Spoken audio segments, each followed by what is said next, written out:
जय हिंद। आप सभी दोस्तों को नई उमंग क्लासेज में हार्दिक स्वागत है। आइए आज हम आप लोगों के लिए हिंदी का एक खूबसूरत कहानी लेके आए हैं, जिस कहानी का नाम है तेनालीराम। कहानी का क्या नाम है? तेनालीराम। ठीक है, देखिए ये कहानी बहुत अच्छे हैं। ठीक है, ये कहानी आपको एक बार ज़रूर सुनना चाहिए। ये कहानी जो है हम चौथा क्लास के हिंदी रीडर से लिए हैं। ठीक है, आप लोग भी तेनालीराम के बारे में बहुत जानते होंगे। ठीक है, फिर भी आज हमने सोचा कि चौथा क्लास के हिंदी में जो तेनालीराम की कहानी दिया गया है वो कहानी आप लोगों के लिए प्रस्तुत कर दें। ठीक है, तो चलिए कहानी को हम लोग शुरू करते हैं। सुनिए। जिस प्रकार उत्तर भारत में बीरबल हंसौरेपन और हाजिर जवाबी के लिए प्रसिद्ध है, उसी प्रकार दक्षिण भारत में तेनालीराम भी हंसौरेपन और हाजिर जवाबी के लिए प्रसिद्ध है। बीरबल अकबर के दरबार में रहते थे और ये तेनालीराम राजा कृष्णदेव राय के दरबार में रहते थे।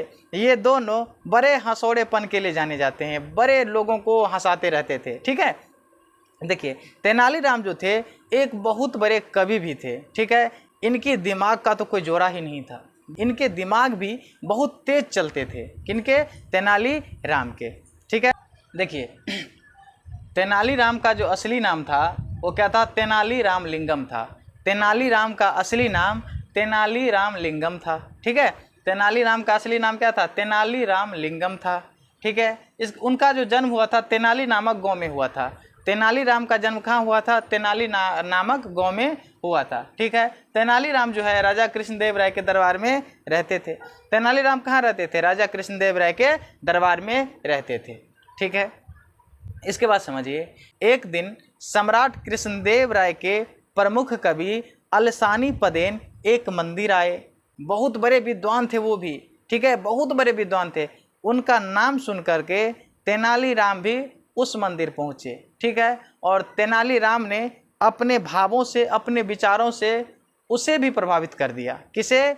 जो वो अलसानी पदेन जो प्रमुख कवि थे उन्हें भी प्रभावित कर दिया तेनालीराम। अपनी बातों से, अपनी विचारों से, अपने भावनाओं से उसे भी प्रभावित कर दिया।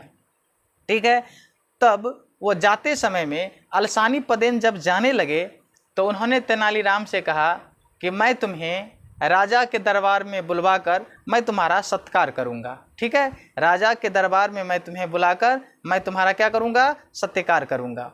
ठीक है, काफ़ी दिन बीत गए, राजा के दरबार से कोई बुलावा नहीं आया। राजा के दरबार से कोई बुलावा आया ही नहीं। जब कोई बुलावा नहीं आया तो तेनालीराम बहुत चिंतित हो गए। ठीक है, तेनालीराम क्या हुए? बहुत चिंतित हो गए। चिंतित होने के बाद एक दिन उन्होंने सोचा कि हमें खुद राजा के दरबार में जाना चाहिए। ठीक है, इन्होंने क्या किया? खुद राजा के दरबार पहुंच गए। खुद वो राजधानी पहुंच गए और सबसे पहले राजधानी पहुंच करके वही अलसानी पदेन जी से उन्होंने मिले। ठीक है, जो उन्हें आश्वासन दिया था कि हम तुम्हें राज दरबार में बुलवाएंगे और मैं तुम्हारा सत्कार करूंगा। तो उन्होंने क्या किया? तेनालीराम ने सबसे पहले उन्हीं से जाकर के मिले। जब उनसे मिले तो उन्होंने अपना एक ऐसा भाव दिखाया। जब तेनालीराम अलसानी पदेन जी से मिले तो उन्होंने ऐसा भाव दिखाया कि उन्होंने कभी तेनालीराम को देखा ही नहीं है। ठीक है, ऐसा भाव दिखाया।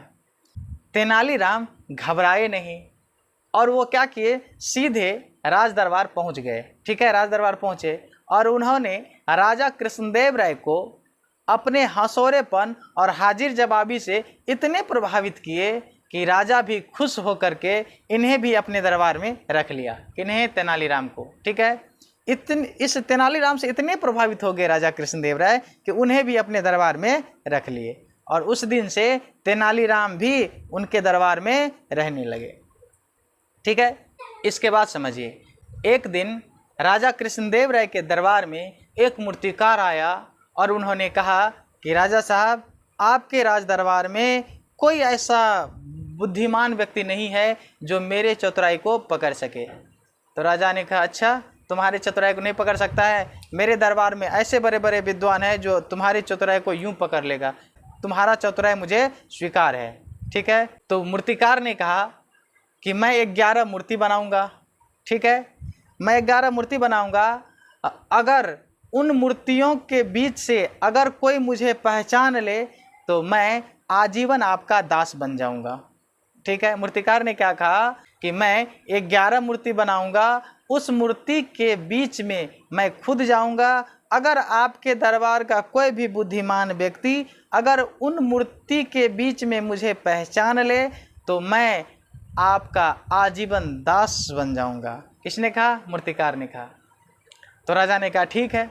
इसके बाद 7 दिन के बाद, सुनिए ध्यान से, 7 दिन के बाद राजा कृष्णदेव राय और जो उनके कुछ कवि विद्वान सब थे, जो विद्वान लोग सब थे उनके राज दरबार में, वो सब क्या किए, 7 दिन के बाद एक कक्ष में पहुँचे जहाँ पर 11 मूर्ति बने थे। ठीक है, उनमें वो खुद एक मूर्ति बन के खड़े थे, मतलब हो गए थे कितना, 12। ठीक है, उसमें तेनालीराम भी पहुँचते थे उस कक्ष में। तो सब उनके ओर जो देखा तो पहचान में नहीं आ रहा था कि आखिर इन 11 मूर्ति में मूर्तिकार कहाँ हैं। ठीक है, किसी को ये पहचान में नहीं आ रहा था कि इन मूर्तियों के भीड़ में मूर्तिकार कहाँ है। अब तो किसी को समझ में नहीं आ रहा था कि ये मूर्तियों के भीड़ में मूर्तिकार कहाँ है, किसी को समझ में नहीं। तब तेनालीराम का दिमाग काम किया।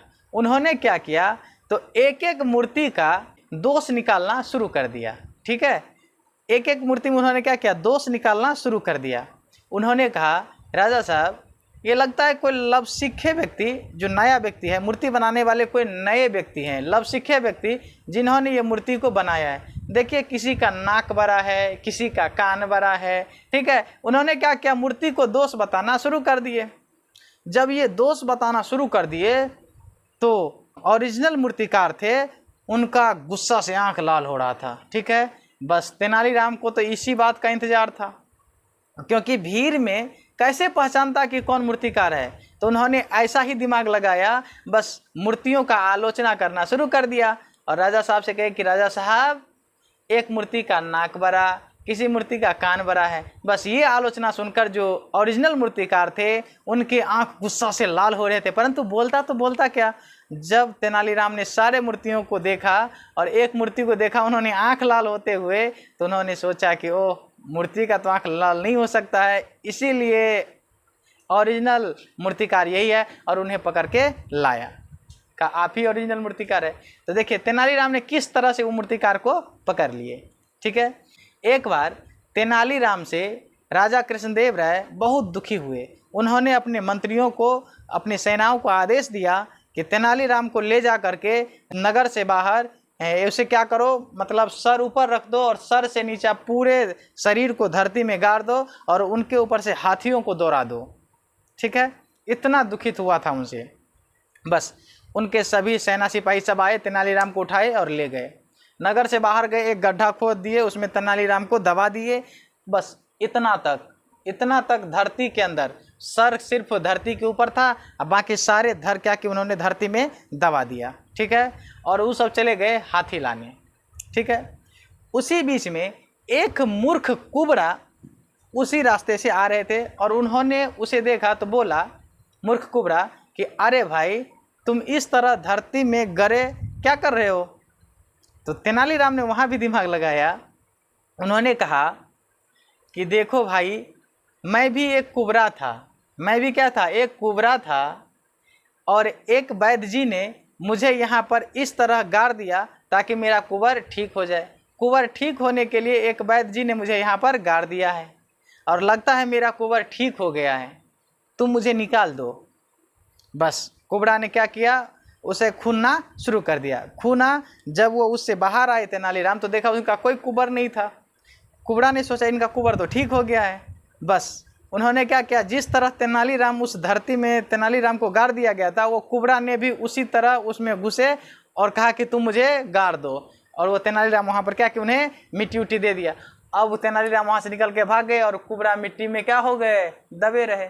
ठीक है, और वहाँ से भागे और वो राजा कृष्णदेव राय के दरबार में उपस्थित हुए। ठीक है, और जब उस दरबार में ये अपनी सारी कहानी को समझाया तो वहाँ पर जितने भी व्यक्ति थे, जितने मंत्री थे, जितने कवि सब थे, सब हंस हंस के लोटपोट हो रहे थे। ठीक है। इनकी जो हंसोड़ेपन था ये तो हमेशा रहता था। बस इन्होंने क्या किया, इस सभी घटनाओं को राज दरबार में बताया तो सब आदमी हंसते हंसते लोटपोट हो गए। ठीक है। फिर राजा ने क्या किया था, तो उनकी जो गलतियां थी उसे क्षमा कर दिया और फिर अपने राज में रख लिया। ठीक है। तो ये थे तेनालीराम की कहानी। अगर आप लोगों को अच्छा लगे तो एक लाइक कर दीजिए। मिलते हैं नेक्स्ट क्लास में, तब तक के लिए जय हिंद।